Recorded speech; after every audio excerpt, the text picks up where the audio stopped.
What's up, everybody? All right, so today we're going to talk about trading terminology, and the term of the day is the PDT rule, also known as the pattern day trader rule. Now, whether or not you realize it, every single day trader is affected by this rule, including myself. So if you're a beginner trader, you need to understand what the PDT rule is and how it works. Now, as a beginner trader, I personally didn't know what it was. And as a result, I violated the rule and I got flagged by my broker, and it was a problem. I want to help you avoid having to go through that same experience, that same frustration. So that means you need to understand how the rule works, what the thresholds are, what the requirements are, what it means to break it, and what happens when you break it. Now, when we talk about the PDT rule, we're also going to talk about a couple of other terms. And we're going to start by just talking about the definition of day trading. You guys probably all realize this, so we'll just kind of breeze through these. But day trading is defined as buying and selling a stock in the same day. Whether you buy pre-market, during market hours, or after hours, if you buy and sell in the same day, you have executed a day trade, and therefore it's a trade that counts towards this PDT requirement and the PDT threshold. If you're swing trading, you're holding positions overnight, the PDT rule doesn't apply to you. All right. So some traders with smaller accounts, and you'll understand why in a moment, will swing trade, buying stocks, at the end of the day and then selling them in the morning because they know they can do that without getting flagged. Of course, there's a lot of risk with holding stocks overnight, and I prefer to be a day trader, but that means I need to work within the confines of the rule. Now, whenever you open a brokerage account, you have to declare yourself as either being a professional trader or a non-professional trader. So who draws the line? I kind of consider myself a professional trader. I've made $200,000 in the last 12 months and I do this full time. But in the eyes of my broker, I'm a non-pro trader. Why is that? Well, professional traders are traders who have a license. They've been licensed by a broker either with their Series 6, Series 7, Series 63, 65, or 66. And that means they're either a licensed stockbroker or a registered financial advisor or something like that. If you are one, you know that you are one, right? I don't have to tell you that you have your license. And if you're not one, then now you know that you would put down non-professional under all of those questions and boxes. All right. So when you open an account, they want to ask you if you're a professional trader for one very specific reason. NYSE and NASDAQ charge professional traders a higher fee for accessing market data. All right, so retail traders, we get a discount. We get a reduced fee, which is awesome. All right, so when you're opening your account, they need to know how much to charge you, and that's why they're asking you that question. All right. Now, day traders are not required to be licensed. There's no rule that says we have to be licensed. As long as we're trading our own money, that's not a requirement. Now, once you open your account, you have two types of accounts that you can open. One is a cash account, and the other is a margin account. A cash account is exactly as it sounds. You put in $10,000, and that's the balance of your account. Every time you take a trade, if you buy a stock for $3,000 and then sell it, you have to wait 3 days before that $3,000 is available to trade with again. So that means your effective tradable balance is only $7,000. This is the reality of, it's almost like waiting for a check to clear. It's just the reality of trading with a cash account. You've got to wait for the settlement period. So if you have a small account, it really limits the amount that you can trade because you continually have to wait for trades to settle. You can't buy a stock for $10,000 and then sell it the same day and go buy another stock for $10,000. Your money's going to be completely tied up in that position, now for the next 3 days. So margin accounts are the solution to that problem. A margin account requires a margin agreement, and what it means is that your broker is basically giving you a line of credit. So they're saying, look, you know what, this is going to take 3 days to settle, but don't worry, I know you're good for it. I'm going to go ahead and let you keep trading. So you take the trade for $10,000, you sell it.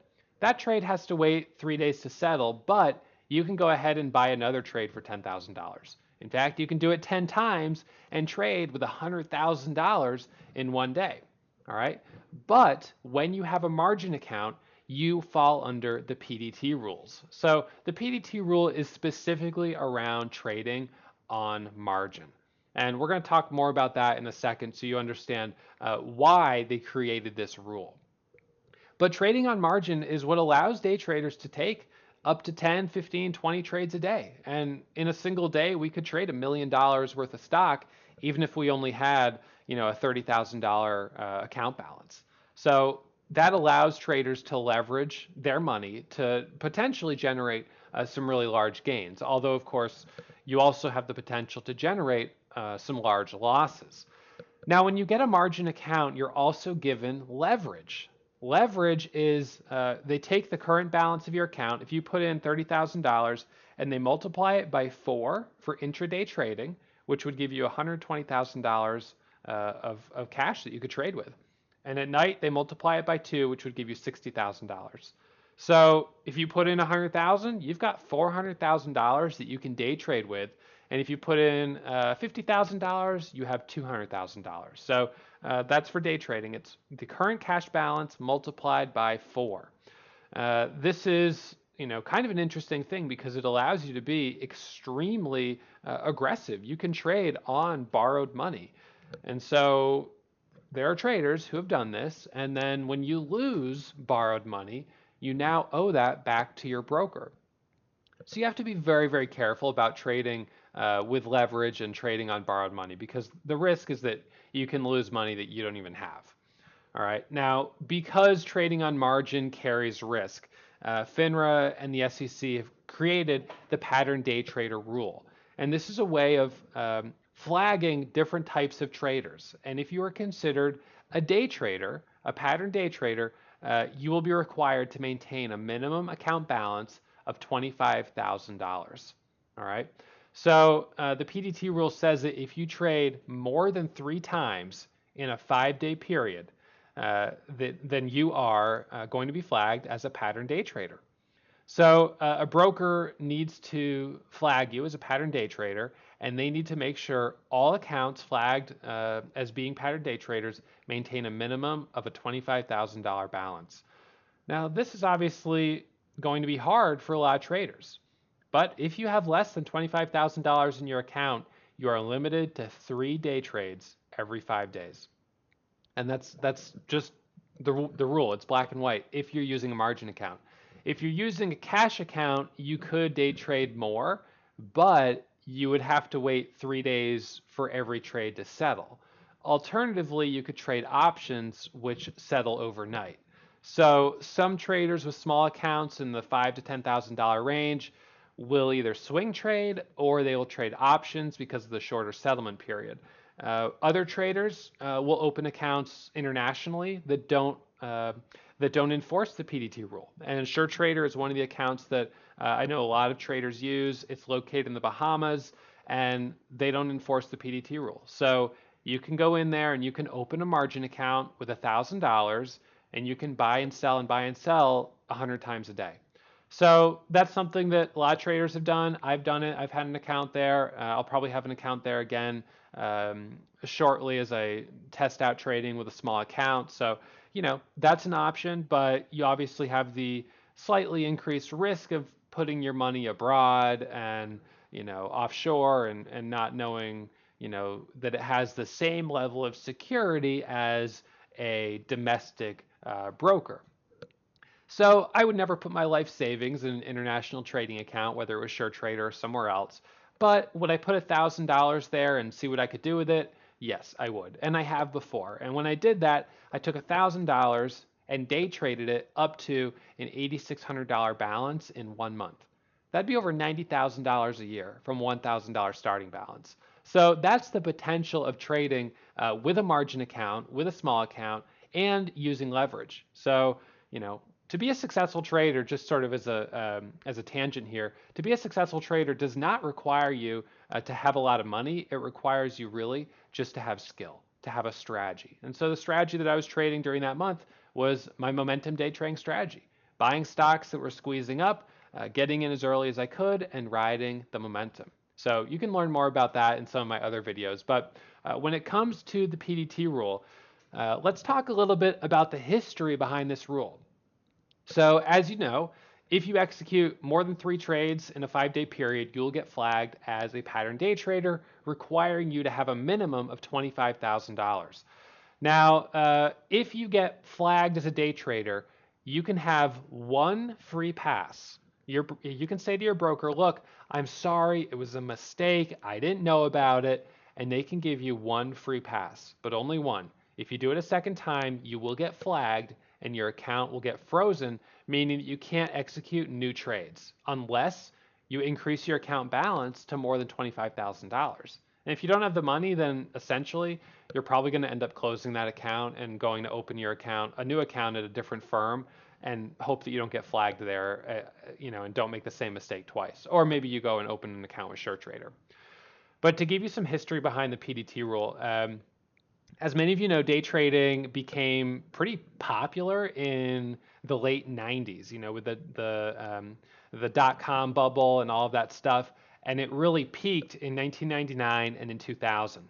The tech stocks, all the dot-com stocks, there were just crazy moves. The market was extremely volatile. There were huge short squeezes, and this represented huge opportunities. Traders would get into these stocks, the IPOs, the dot-com stocks, and they would make 100% overnight. I mean, it was crazy how much people were making.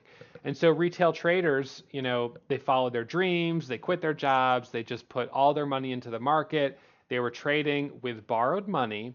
And then, as many of you know, we had the bubble burst, right? We had the collapse, and NASDAQ collapsed 78% off of its highs in the mid 2000s. So when that happened, a lot of retail traders got crushed. They got completely destroyed.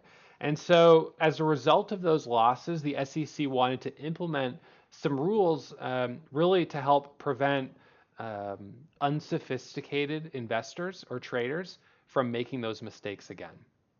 All right, so SEC worked with NYSE and NASDAQ, and they created the pattern day trader rule. And they said anyone who executes more than 3 trades in a 5-day period is a day trader, and they need a $25,000 minimum balance. And that would help prevent traders with small accounts being speculative from trading with borrowed money and then ending up losing their shirt. So, this is a good thing, I suppose, in theory, but as it turns out, having $25,000 does not make you any more qualified to trade stocks. And I know this having worked with thousands of students over the last several years. A lot of students come in with $25,000 accounts, and because they have 4-to-1 margin, they've got $100,000 in buying power.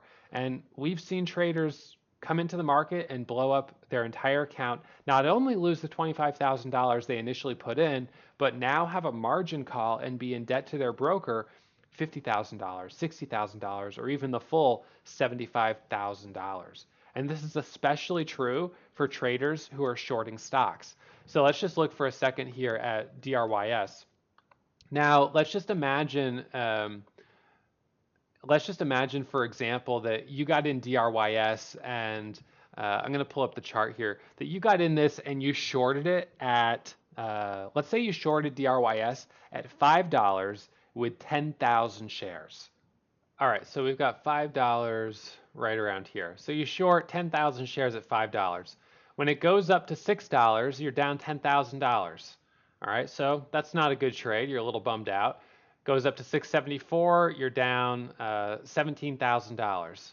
All right, it pulls back a little bit, consolidates, whatever. It goes up here through 7, you're down $20,000. Goes up to 8, $30,000. 9, $40,000.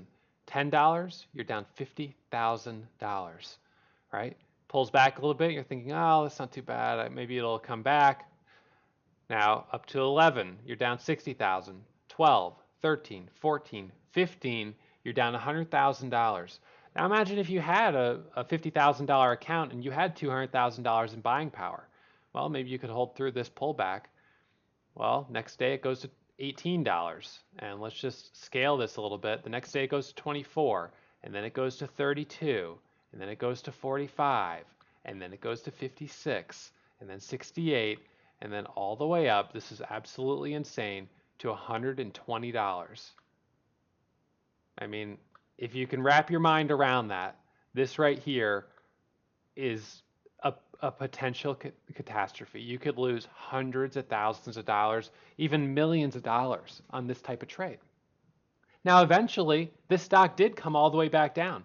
Came all the way back down to $11, almost in just as quickly as it went back up.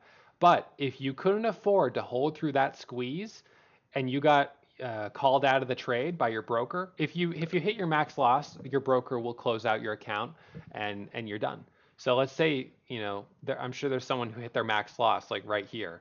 If only they could have held through a little bit further. But how do you know when the top is, right? You don't hold down $1 million just to come back to break even. That's not risk management. And so the PDT rule, in a lot of ways, is an effort to try to prevent, unskilled traders from making really big mistakes. But as I said, the amount of money you have does not equal education. So the most important thing for all traders to know is that being successful is not about having money. It's about having training. It's about having skill. It's about learning a strategy. And this is a strategy that can last you a lifetime. So even today, the PDT rule is something that I'm affected by. Now, with my account balance being above $25,000, I don't have to worry about it. But I am flagged as being a pattern day trader. All right. So if you're a new trader, you've got a smaller account, this is something that you're going to have to think about. So when we jump back in here, something you'll hear about a little bit is the round trip. All right. So a round trip, in reference to the PDT rule, is when you buy and sell in the same day. All right. So if you buy 10,000 shares today and you sell 10 of those shares today, you've made a round trip on 10 of those shares. Yes, you're still holding, 990, but you still executed a day trade. All right. So if you buy 1,000 shares today and you sell 1,000 tomorrow, then you didn't execute a day trade. It's not going to count against your max of 3 if you're under the PDT rule. And as I said, the penalty for breaking the PDT rule, you get 1 free pass, 1 get a jail free card, and your broker can give you a warning. And then if you break the rule a second time, your account will be frozen for 90 days, and you can't trade unless you get the balance above $25,000. But as soon as you get the balance above $25,000, you can trade before the 90 days are up. So the solution to the PDT rule, well, swing trading is certainly one, trading options is another. The choice that for me always made the most sense was I wanted to day trade, so I just went and found a broker where I could do it, and that was looking for brokers that are offshore, or international brokers. If you're already international, well, that makes things pretty easy. For a U.S. resident, though, it does mean we have to go look for, a place to trade outside the United States, which certainly not ideal, but we've got to work within the system, and this is the system as it stands right now. The PDT rule is here. It's been here for a long time. I don't see it going anywhere anytime soon. So if you are below $25,000, you don't have a lot of choices. And there are some traders who will opt to trade at a prop firm.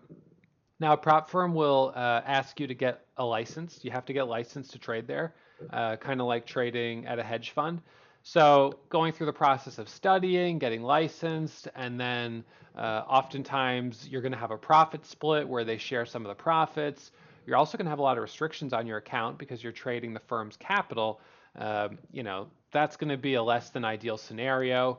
Prop firms that allow you to trade without getting licensed are usually kind of like unregulated, and we've heard stories about people putting their money into those kind of prop firms and then them closing their doors and people don't see that money again. So definitely, we've never had a prop firm that we would stand behind. So your options are somewhat limited if you're below 25,000. I was at one point, and I traded with SureTrader. For the most part, when I was getting started, I was able to maintain that $25,000 minimum, and that's why when I trade in my SureTrader account now, I'm doing it not out of necessity, but out of just for the sake of it, for the sake of practicing trading with a small account, because I enjoy doing it, and I like showing our students the potential, what you can potentially make when you trade with a small account. So, for me, to turn $1,000 into $8,600, that was because I was able to get around the PDT rule and because I was able to actively day trade.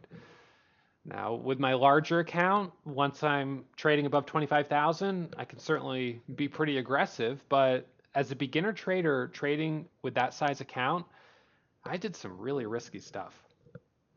There were times where I took positions that were way too big. I have a $30,000 account and have $110,000 worth of stock. I mean, that's a crazy amount, like, 40,000 shares of a $2 stock or something like that. And, I mean, that we see how fast some of these cheap stocks move. We saw DRYS over the last few days. EC today, the stock ran from $1.40 to almost $3. That's a 100% intraday move. Granted, with 40,000 shares, could have made $40,000, but at the same time, if you were short, you could have lost that much. Or if, in one of these candles it suddenly drops, you could lose thousands of dollars. So everyone that's coming into the market, we're all coming in looking for the same thing. We're looking for financial freedom. We're looking for the opportunity to make a full-time living working from home. And that's really the dream. But we have to work within the regulations and, kind of make sure that we understand the rules and that we trade safe and we trade smart. So I hope this video has helped you understand the PDT rule, how it's going to affect you, and what you need to do to be mindful of it and to avoid getting flagged by your broker. So if you have any questions, please feel free to leave comments below. I'll definitely answer them, or you can email ross@warriortrading.com. All right, thanks guys. Let's be honest. If you made it this far, you must have really enjoyed that video. So what's stopping you? Subscribe right here and get email alerts anytime I upload new content. Until then, happy surfing!